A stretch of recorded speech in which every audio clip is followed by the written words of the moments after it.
Hello everybody, Rover Plus 2.0 here. Today, I'm going to review this green flashlight.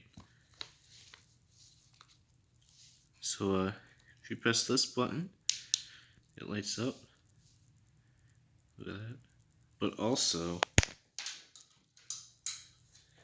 it lights up in the dark as well, so you can see in the dark. And you can hold it like this.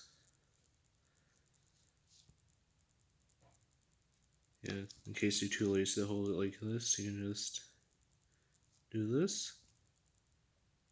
So if you're looking for a flashlight, I'd highly recommend a green flashlight.